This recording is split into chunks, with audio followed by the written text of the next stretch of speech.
انتہائی محبتوں اور عقیدتوں کے ساتھ دعوت خطاب بلا تاخیر جامع معقولات و منقولات صاحبزادہ والا شان شہنشاہی فکر تدبر حضرت علامہ مولانا پیر محمد شفاعت رسول صاحب دامت برکاتہ العالیہ قبلہ اپنے مخصوص انداز سے بارگاہ مصطفیٰ صلی اللہ علیہ وسلم میں گزارشات پیش کرنے کی سعادت حاصل کر رہے ہیں۔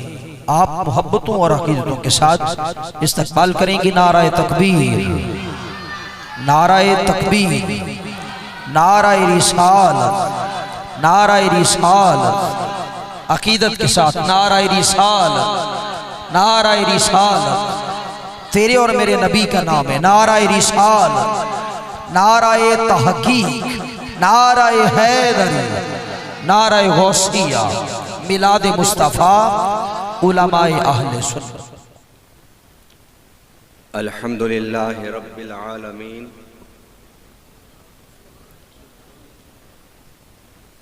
والصلاة والسلام علی سید الانبیاء محمد المصطفیٰ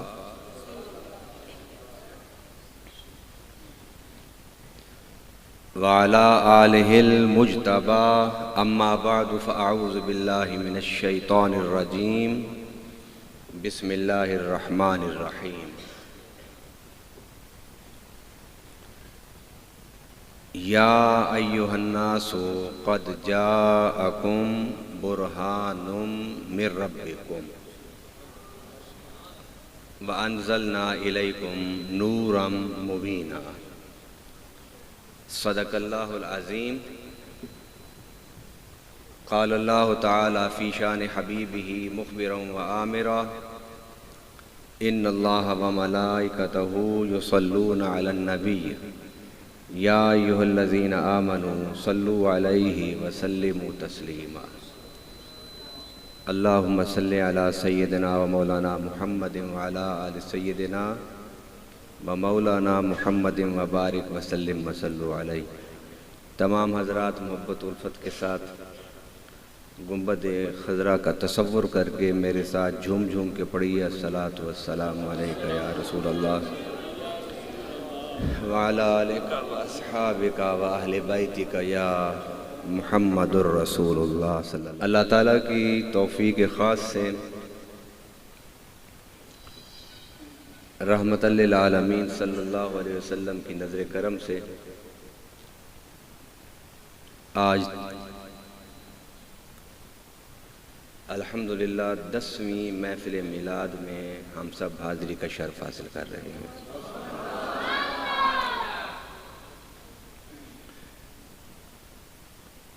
خوش نصیب ہیں وہ لوگ جو میرے آقا کی محفل میلاد کراتے ہیں، آتے ہیں، سنتے ہیں اور سناتے ہیں، اس لیے کہ ذکر میلاد مصطفیٰ صلی اللہ علیہ وسلم وہ ذکر ہے کہ جس ذکر کا ذاکر خود رب ذوالجلال ہے، اور جب اللہ کوئی ذکر کرتا ہے تو اس ذکر کو سننے والے ملائکہ ہوتے ہیں۔ آج اس عظیم الشان محفل میلاد کے لیے جس آیت مبارکہ کا میں نے انتخاب کیا وہ آیت قرآن کی ان آیات میں شامل ہوتی ہے جو اہل سنت کے ہر خاص و عام کو جس کو پڑھنا بھی آتا ہے اور اس پر بیانات سن کے وہ اس آیت کا مفہوم بھی سمجھتے ہیں۔ رب العالمین نے فرمایا یا ایہا الناس، اے لوگو، قد جاءکم برہان، بے شک تمہارے پاس آ گیا برہان۔ کیا آ گیا؟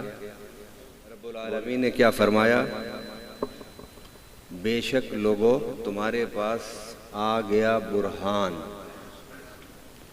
وَأَنزَلْنَا إِلَيْكُمْ نُورًا مُبِينًا، اور ہم نے نازل کر دیا تمہاری طرف نور مبین کو۔ اب برہان کس کو کہتے ہیں اور نور مبین کس کو کہتے ہیں، اس پر بڑے اختصار کے ساتھ آج میں گفتگو کروں گا۔ برہان کہتے ہیں اس دلیل کو کہ جسے آپ دیکھیں، جسے آپ بولیے، جسے آپ اور اس دیکھی ہوئی چیز سے کوئی ایسی چیز کا علم ہو جائے جسے آپ نے دیکھا نہیں،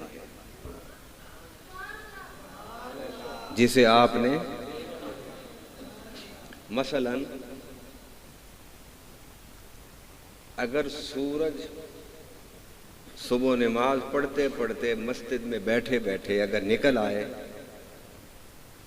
تو نماز پڑھنے والوں کو پتہ چل جاتا ہے کہ سورج طلوع ہو گیا۔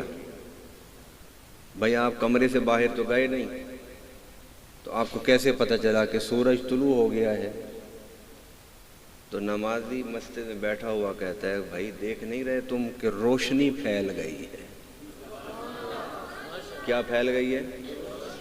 یہ روشنی بتاتی ہے کہ سورج نکل آیا ہے، سورج طلوع ہو گیا ہے۔